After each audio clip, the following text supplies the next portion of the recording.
तो मैं हूं दिनेश किवरा, न्यूज़ टाइम में आपका बहुत बहुत स्वागत है। बांग्लादेश के जो जीडीपी प्रोजेक्शंस हैं उसके ऊपर बहुत सारी कंट्रोवर्सीज आ रही हैं। समझ में नहीं आ रहा है कि कौन सही है कौन गलत है।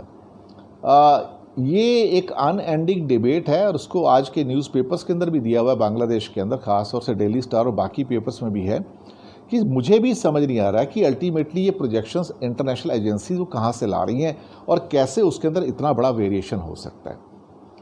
अभी जो सरकार का अपना प्रोजेक्शन था, जो मुस्तफ़ा कमाल साहब ने बजट में भी दिया था, वो 8.2% की ग्रोथ का था इस साल का। इस साल से मेरा मतलब 2021 का 20 यानी कि इस साल 1 जुलाई से लेके 21 तक 30 जून तक का जो उनका फाइनेंशियल ईयर होता है। उसी दौरान इंटरनेशनल मॉनेटरी फंड का जो प्रोजेक्शन था वो 4.4% का था अभी का। एशियन डेवलपमेंट का जो प्रोजेक्शन था वो 6.8% का था और वर्ल्ड बैंक का प्रोजेक्शन 1.6% है। ये मेरी कुछ ये समझ नहीं आई ये बात कि ये इतना वेरिएशन कैसे हो सकता है, कैसे दुनिया की टॉप फाइनेंशियल, चलिए मैं एक बार को गवर्नमेंट के 8.2 को अलग कर देता हूँ, सेपरेट कर दिया, चलो ये इनका प्रोजेक्शन, इसको अलग कर देते हैं। लेकिन वर्ल्ड बैंक, आईएमएफ और एडीबी तो बहुत बड़ी फाइनेंशियल इंस्टीट्यूशंस हैं, उनके अंदर इतना गैप कैसे है कि वर्ल्ड बैंक 1.6 बोलता है, आईएमएफ 4.4 बोलता है और एडीबी 6.8 बोलता है। कहानी कुछ समझ नहीं आती है।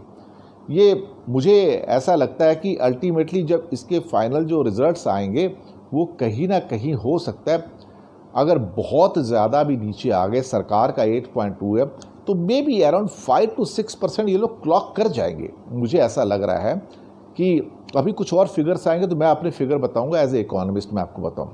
और मैं एक्चुअली वॉच कर रहा हूं कि बांग्लादेश की रिकवरी कैसी है और रिकवरी होने के बाद दिसंबर जनवरी तक में जब 6 महीने गुजर जाएंगे तब मैं एक प्रोजेक्शन दे पाऊंगा कि बांग्लादेश की रियल ट्रेजेक्ट्री आ क्या रही है एक्चुअली। लेकिन तो भी मुझे लगता है कि 5% से नीचे तो शायद बांग्लादेश को नहीं जाना चाहिए, क्योंकि इस टाइम उनकी इकोनॉमिक रिकवरी भी आ रही है, एक्सपोर्ट्स भी उनके रिकवर हो रहे हैं, इंपोर्ट्स भी रिकवर हो रहे हैं। एक टैक्स कलेक्शन बहुत वीक हो रहा है उनका, जहाँ पे हो सकता है आने वाले दिनों में वो इम्प्रूव हो जाएगा।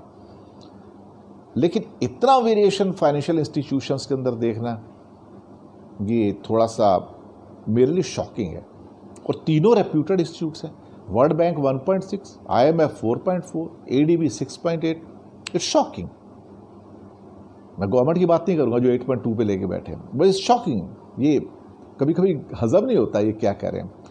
बट ओवरऑल मुझे लगता है कि 5% के आसपास तो बांग्लादेश क्लॉक करेगा और 5% क्लॉक करना बहुत बड़ा अचीवमेंट होगा, खासतौर से 2021 में, क्योंकि साल तो आधा कोरोना के अंदर चला गया ना यहाँ पे, जुलाई से लेके दिसंबर तक का।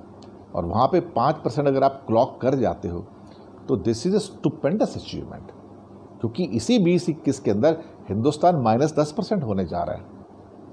तो फर्क तो है ना फिर अल्टीमेटली। हालांकि हिंदुस्तान का ईयर मार्च में ख़त्म हो जाएगा, लेकिन उसके बावजूद भी इंडिया -10 जा रहा है। तो बांग्लादेश अगर 5% के आसपास थोड़ा बहुत आगे पीछे होकर भी करता है तो it's a very big achievement actually.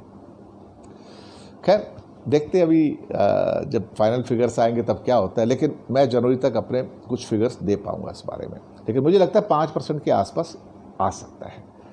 धन्यवाद आपका।